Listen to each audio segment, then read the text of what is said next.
Today, we are welcoming Finland Occupational Health and Safety Director, Tommi Alanko. Welcome, Tommi. Thank you. I want to explain why we wanted to make these interviews. We want to show good examples and good people, successful people to youngs to motivate them to do their best. So thank you very much, Tommi, for joining us today. And I will introduce you to one of the most influenced institute about occupational health and safety. Finland is one of the most effective institute in the world. So the behind of this success, leading this institute is so important, and I want to show this success to you today. Tommi Alanko, I want to start with yourself. Could you please tell about yourself to us? Yeah, sure. Well, currently I am the director of Occupational Safety Unit here at Finnish Institute of Occupational Health. My background is in physics, which was my study topic, main studies topic at university. I also did my PhD on the physics, or more likely on the radiation physics. And when I started to work here at FIOH about 20 years ago, it was actually my kind of research topic was on radiation or electromagnetic fields and exposure to electromagnetic fields at work. So basically, my start here at the institute was on occupational hygiene. I was involved in different research projects and did also measurements and exposure assessments for companies. And during that time, I got more and more interested about risk assessments and in a kind of general occupational safety aspects at work. And then there was an opportunity to participate with the work of Finnish Vision Zero Forum, which is coordinated by our institute. So I had the opportunity to lead a forum a couple of years, and it was really a great learning experience for myself to be able to work with the big experiences from the people working in the institute, in the forum, and also the companies who were involved with the forum. There's really a great possibility to learn from me. And then there was 5-6 years ago, there was a kind of organizational restructuring and the Occupational Safety Unit was formed, and I was nominated to lead that. And here I am doing that. But we have, I think, for our unit, we have a really nice combo of different people, different experience in occupational safety, occupational hygiene, toxicology, and so on. And kind of it's really interesting and motivating work to be involved with a lot of different experts in the field of health and safety. Yeah, I see that you have got too much projects, too effective projects, and nowadays your projects will sometimes game changer, and maybe we can discuss in our interview more. What motivates you to work in this field? Well, there are many things, but maybe one of the most important is that I think that this is really kind of the work that you can have an effect on people's lives. So we are working with the safety, and that's something that's, for example, I'm very much involved in Vision Zero thinking, and one of the main kind of ideas is that everybody should be able to leave work in good safety and good health after the working day.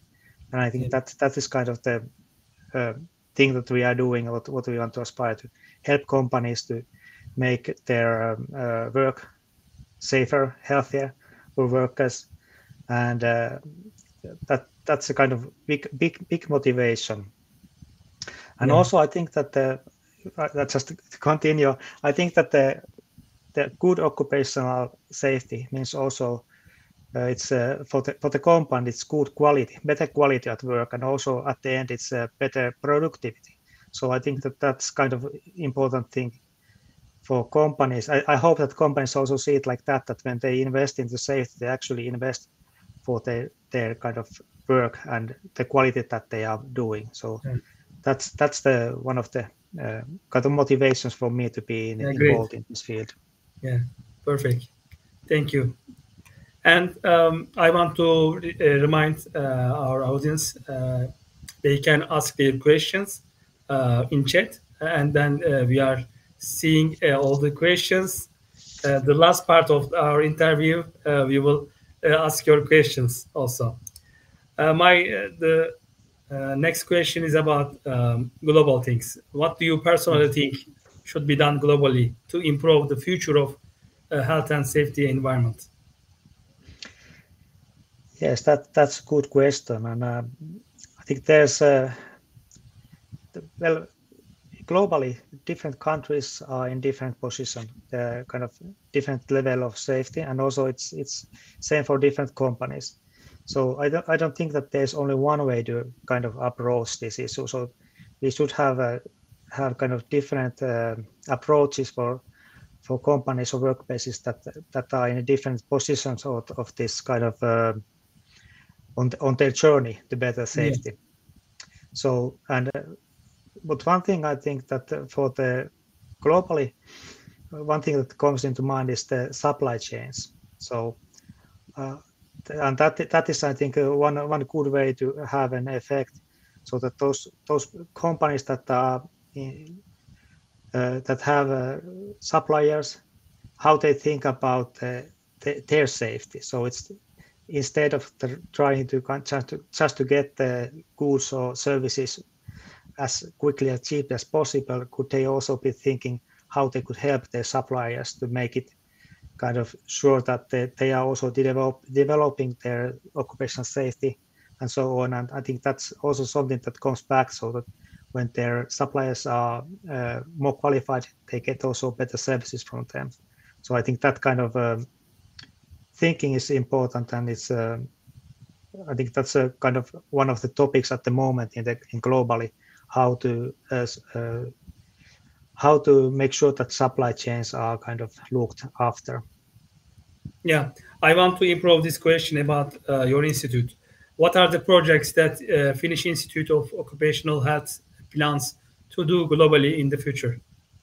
Yeah, well, we are national institute, so our main kind of focus is in national projects.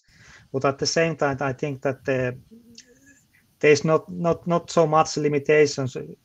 What is kind of applicable in nationally, it's also usually okay internationally. So I think one thing is that we have been involved with the Vision Zero projects, and with the Global OSH Coalition, with the task group Vision Zero, for example, and we have been organizing Vision Zero Summits, and I think that kind of work is something that we want to continue. We are actually continuing at the moment, trying to help in there, and we are participating in different, let's say, international projects and so on. But in general, I think that there's a lot to be learned from each other, from all of us. So that's I think is one of the most important things that we should be doing globally, kind of sharing the information and best practices. Yeah. And that is something that I think is important in the future. Sure, thank you.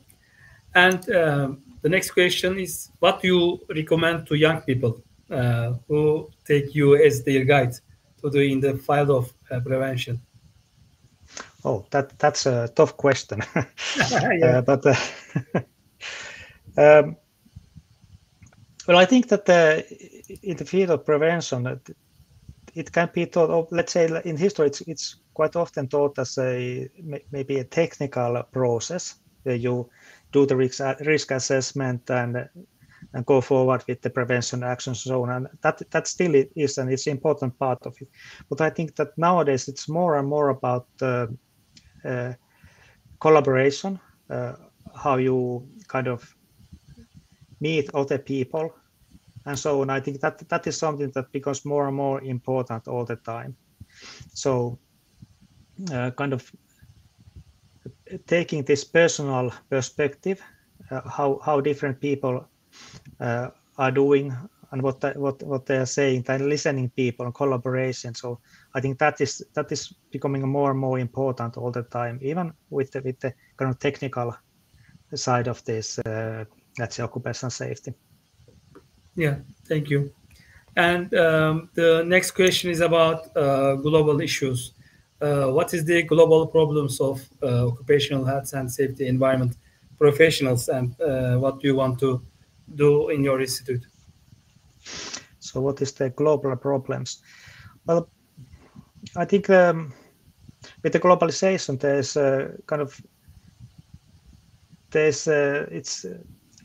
it's not, let's say, the safety is not equally distributed at the moment. So in different countries, there are different kind of levels where we are.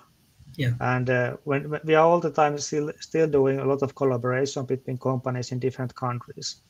And I think that is the question that I'd say I would maybe I would turn it around from problem to possibility, or that what good could come from this. So I'd say that if there are companies that are collaborating are in different levels.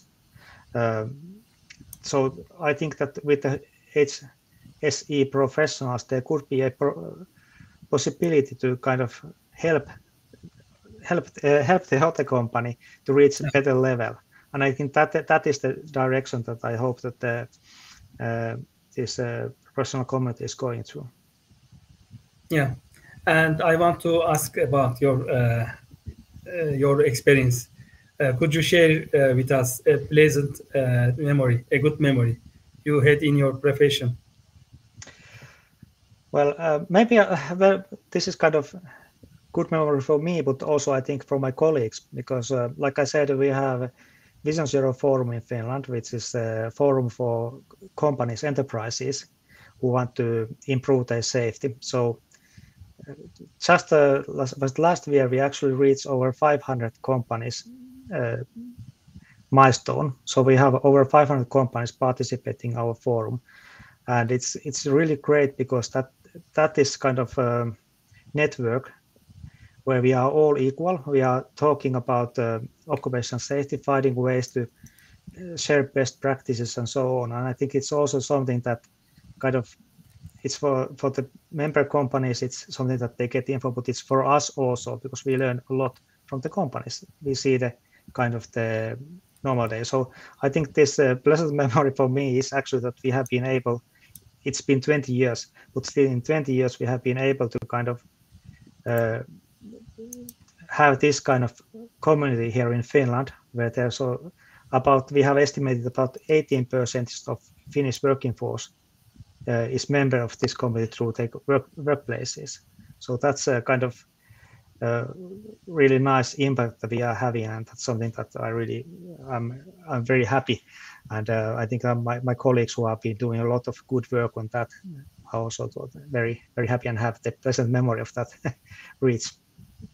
Yeah, and there is a question from the audience. They want to ask you, how do you find the contribution of virtual trainings to education, occupational health and safety education? Virtual trainings. Yeah, virtual trainings. Yeah, I think there's a good kind of opportunity to use them, because that's also something that we have done research on in our institute, and I think that that is something very interesting, because in those trainings you can train such situations that are not possible to kind of organize or make in real life. So there can be some, for example, dangerous situations and so on, and also kind of have this kind of different memory for that, because at least when I have tried, actually I remember much better things that I have done in virtual reality than in the classroom. So I think that there is when they are done properly, the virtual trainings are very effective ways to train occupational safety. Yeah, thank you. And there is another question from audience. How do you see the place artificial intelligence will take in the future of occupational health and safety? Okay, that's also one of the topics that we have been very interested lately. Very good questions from the audience. But yeah, I think that's very interesting. And for artificial intelligence, it comes to all of the aspects of the working life and life in general. But for occupational safety, I think that the big question is that is there enough good quality data to use for artificial intelligence use? We had just recently a research project where we had a opportunity to use from different companies their safety data, and what we found out that actually every company has a different kind of data, so there's a lot of work to kind of trying to make it similar. And also, even if though they have a lot of data, it might not be enough for the artificial intelligence to make any kind of some kind of analysis that people haven't already seen. But I do think that when this technology goes forward, and maybe also kind of way how the companies collect the data goes forward, there is a good possibility that we have something very interesting. And I think that maybe even so that most interesting might be that kind of results that we even don't at the moment kind of know what it would be. So something completely new. Great. And the last question is about wearable technologies. What can be done to make wearable technologies widespread? Yeah. Well, I think that first of all, this technology should be something that the person that uses it finds useful. So I think that's kind of self-evident thing. But and also, I think that sometimes there's the question that now I'm talking about the working life kind of viewpoint. So that why should we have this kind of wearable technology in the work? What kind of usage for me or for the person using it? So I think that is the question that should be first answered, because I do see that there would be a lot of advantages, possibilities to do it, but also it seems that for the companies to start using that kind of technology, there should be very clear kind of reason what is the use that they get from it, and that might be still a bit open. Yeah, and that's all the question. I want to thank all the audience to asking the questions. We are very happy to welcoming you. Thank you very much for this very good interview. And also I want to invite Finnish Institute of Occupational Health to our projects in International Institute of Occupational Health and Safety. I am the president, so all of us is very motivated and we're happy to see you in our projects.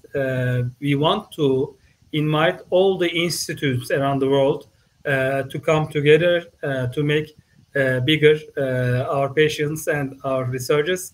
So thank you very much, Tommi. If you want to say something to audience, also we can take the last sentences for this interview. Well, thank you very much for this possibility to be here and join you in this very nice interview. And I would just like to wish all the listeners very nice evening or day or morning, whatever time it is, and safe working days. Thank you. Thank you. Thank you, everybody. See you on the next interview. Have a nice night.